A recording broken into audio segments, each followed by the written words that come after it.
right. Glad to have all of you with me, whether you're watching this on January 1st or you're watching this later. It's great to be here with you. We are going to venture through the Bible in a year, and if it takes longer than a year for you, that's fine. If you miss a few days, just stick with it.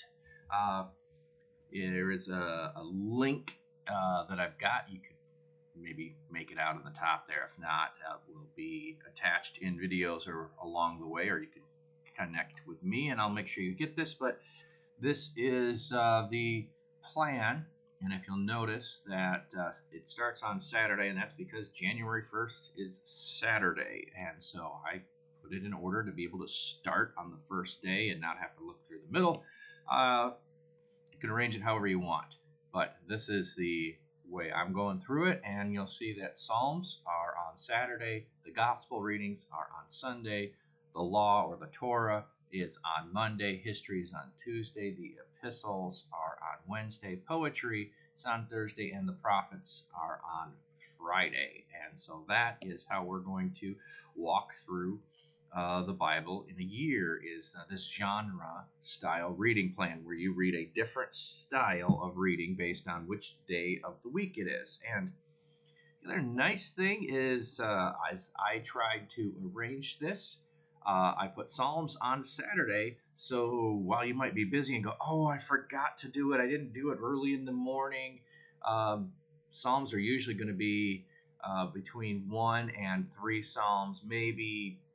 There might be a day that's longer, just depending upon where they fall. But there's 150 Psalms. Divide that by 52 weeks, and probably shouldn't ever have to read more than 3 at a time. Maybe there will be some because they're short. So we're going to get started here, and we're starting in Psalm 1. So let's read through this. Blessed is the one who does not walk in step with the wicked, or stand in the way that sinners take, or sit in the company of mockers, but who delights in the law of the Lord, and who meditates on his law day and night. That person is like a tree planted by streams of water, which yield its fruit in season, and whose leaf does not wither. Whatever they do prospers.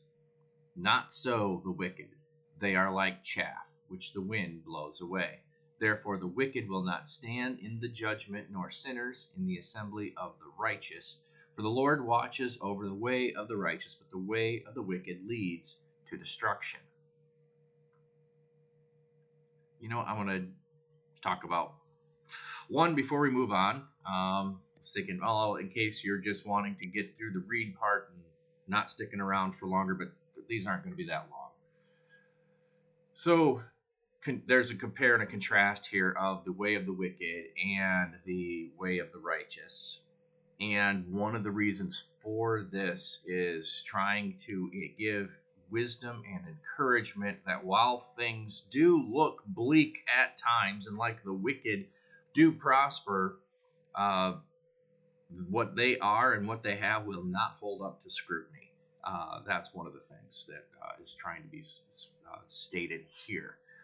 In the end, there's more delight in God. And I just wanted to point out a couple of things in here. Delights in the law of the Lord. Not if we're treating God's law as a set of rules, there's no delight in it. If we treat it as if it's God's wisdom and he's sharing with us as a father who wants the best for us, now there's something to delight in the presence of being with God, in resonating with the words that he shared with us. Now we have something, and meditates on his law day and night. Now, maybe we don't have a great translation of meditate or an idea of meditate.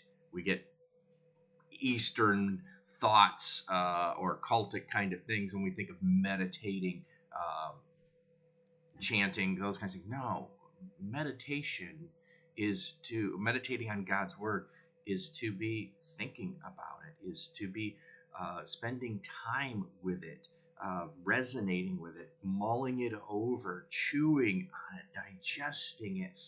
Just that it is an active reflection on God's word, not just a passive memorization. And there's nothing wrong with memorization. That's not the point here. One of the benefits of memorization is now you can meditate after memorization, but memorization should never be the goal. It should be so that we know it, so that we can then meditate on it. So I think that's all I'll say here. For one, we could break it down even further into the imagery, the metaphors there, but I think that we'll just leave it there for now. And we'll move on to Psalm 2. Why do the nations conspire and peoples plot in vain? The kings of the earth rise up, and the rulers band together against the Lord and against his anointed, saying, "Let us break their chains and throw off their shackles." The one enthroned in heaven laughs. The Lord scoffs at them. He rebukes them in his anger and terrifies them with his wrath, saying, "I have installed my king on Zion, on my holy mountain. I will proclaim the Lord's decree. He said to me, 'You are my son. Today I have become your father. Ask me, and I will make the nations your inheritance and the end of the earth your possessions. You will break them with the rod of iron. You will dash them with pieces like pottery.' Therefore, you kings, be wise, be warned, you rulers of the earth. Serve the Lord with fear and celebrate his rule with trembling. Kiss his son, or he will be angry, and your way will lead to your destruction, for his wrath can flare up at a moment. Blessed are all who take refuge in him." This is an interesting psalm. So if we have the first one, which might be more of a thought of a personal psalm of what should you do as an individual, right or wrong, and what is the benefit and blessings of that, or the warnings against it, what is the possibilities. Now we have this: the nations conspire and peoples plot in vain. There is a collective thing. Why do the kings of the earth rise up and the rulers band together against the Lord and against his anointed?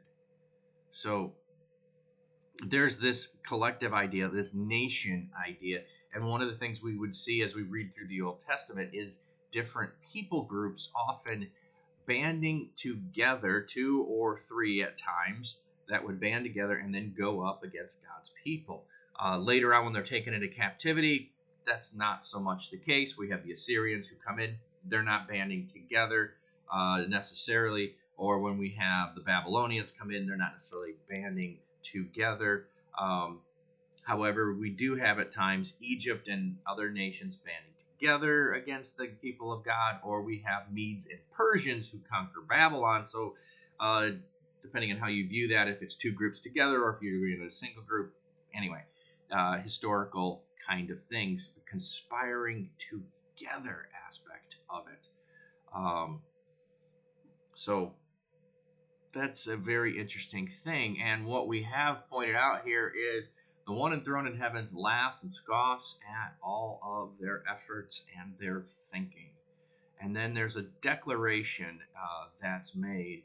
And then after the declaration, there is a warning against the kings and the rulers of the earth to serve the Lord and to fear him. Now we know, or we look at this section here, and says, "You are my son, today I have become your father. Ask me, and I will give you the nations as an inheritance." We see some connections there with fulfillment in Jesus, but we don't want to jump ahead and just make that as the only piece there, because if we're looking at this as a Psalm of David, there needs to be an initial fulfillment there. "You are my son, today I've become your father."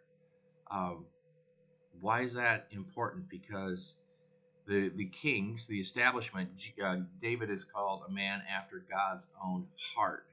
The electronic version, I was just looking here. Electronic version I'm looking at would doesn't always say a Psalm of David. Some Psalms are believed to be Psalms of David, some are believed to be others, but I don't know those off the top of my head. I was just going to look.